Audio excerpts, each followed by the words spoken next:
أعوذ بالله من الشيطان الرجيم بسم الله الرحمن الرحيم.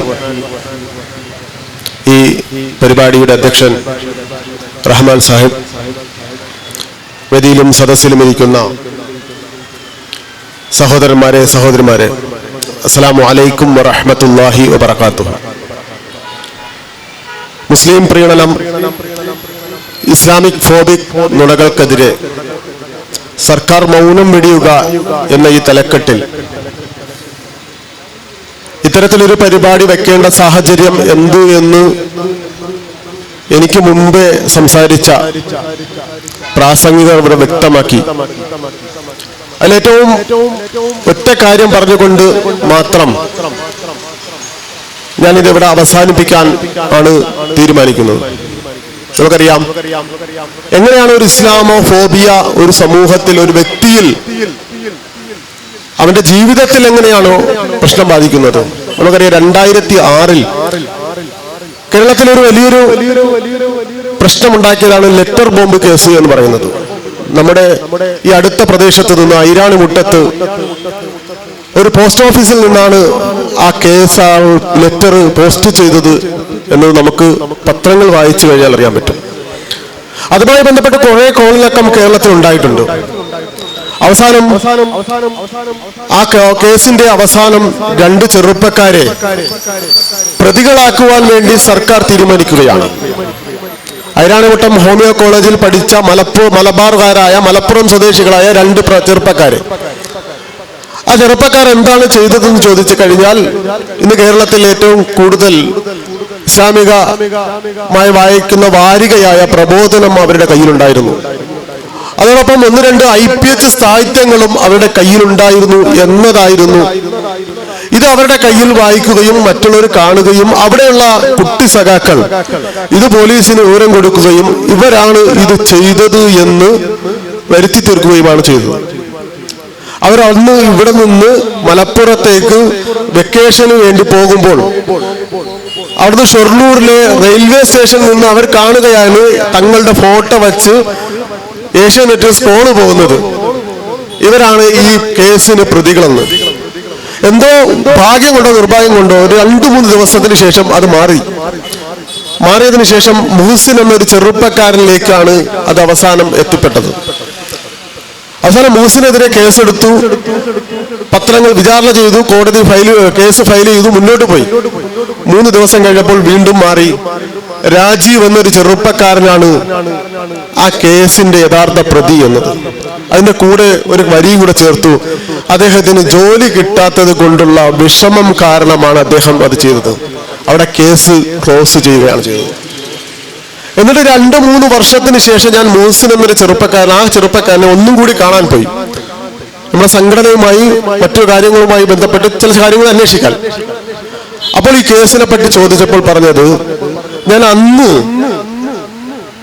ഞാൻ ഗൾഫിൽ പോകാൻ വേണ്ടി വിസയും പാസ്പോർട്ടും എടുത്ത് എല്ലാം റെഡിയായി നിൽക്കുകയായിരുന്നു.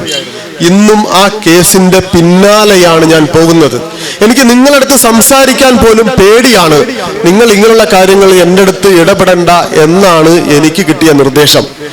ഞാൻ പറയുന്നത്, ഒരു സമൂഹത്തിലെ ഒരു വ്യക്തിയിൽ എങ്ങനെയാണ് ഇസ്ലാമോഫോബിയ ഉണ്ടാക്കി, അതെങ്ങനെയാണ് സമൂഹത്തിൽ ഉണ്ടാക്കുന്നത് എന്നതാണ് ഇവിടെ. യഥാർത്ഥത്തിൽ കേരളത്തിൽ ഇപ്പോൾ വെള്ളാപ്പള്ളി നടത്തിക്കൊണ്ടിരിക്കുന്ന ഈ ഒരു പ്രസ്താവന കേവലം പ്രസ്താവനയല്ല. ഫാസിസം എല്ലാ കാലഘട്ടത്തും അവരുടെ ടൂളായി ഉപയോഗിച്ചിരുന്നത് നുണകളായിരുന്നു. ഇന്ത്യയിലെ ഫാസിസം ഉപയോഗിക്കുന്ന നുണ എന്ന് പറയുന്നത് ഇസ്ലാമിക് ഫോബിക് ആയിട്ടുള്ള നുണകളാണ്.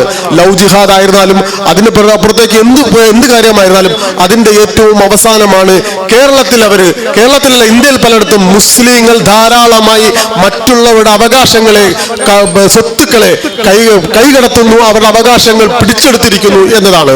നമുക്കറിയാം, കേരളത്തില് രാജ്യസഭയിലേക്ക് 1956 മുതൽ ഓരോ ടേമിലും 9 പേർ പഴം രാജ്യസഭയിലേക്ക് പോകേണ്ട ആളുകളിൽ ഇത്രയും കാലം പോയിട്ടുള്ളത് കേവലം 3-4 പേരാണ്. നമ്മളെ കയ്യിൽ എണ്ണിയാൽ പറഞ്ഞു തീർക്കാൻ പറ്റുന്ന 3-4 പേരാണ്. എത്ര പേരാണ്?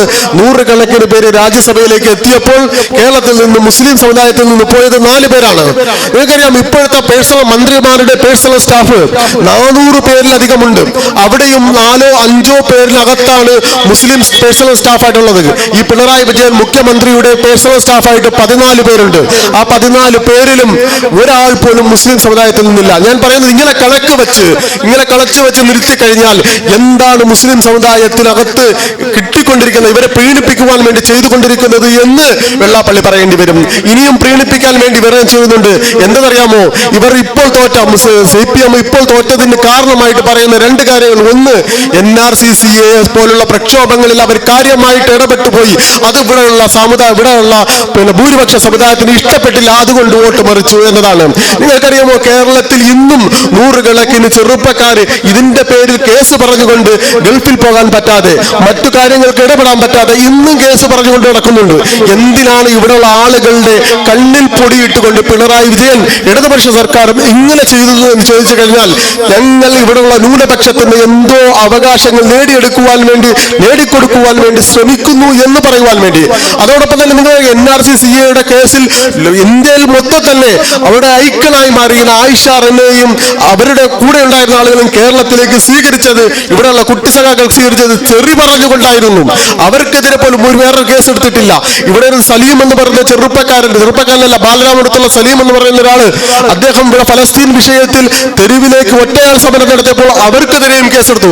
അങ്ങനെ മുസ്ലിം സമൂഹത്തിനെതിരെ എന്തു പറഞ്ഞാലും കേസെടുത്തുകൊണ്ട് മുസ്ലിം സമുദായത്തെ ഭയപ്പെടുത്തുന്ന ഒരു സർക്കാർ സംവിധാനമാണ് ഇടതുപക്ഷ സർക്കാർ എന്നതുകൂടി ഈ വെള്ളാപ്പള്ളി മനസ്സിലാക്കണം.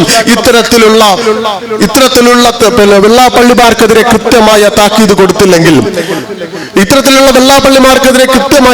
കൊടുത്തില്ലെങ്കിൽ ഇനി മേലിൽ ഇവർ അധികാരത്തിൽ വരില്ല എന്ന് മാത്രമല്ല, ഇപ്പോൾ എങ്ങനെയാണോ ഭരണ സംവിധാനത്തിൽ തൂത്തെറിഞ്ഞത് അതിനേക്കാളും അപ്പുറത്തേക്കുള്ള ഒരു വലിയ വിപത്ത് ഇവർക്ക് നേരിടും എന്ന് മാത്രം പറഞ്ഞുകൊണ്ട് അവസാനിപ്പിക്കുന്നു. ആഖിറു ദഅ്വാനാ അൽഹംദുലില്ലാഹി റബ്ബിൽ ആലമീൻ.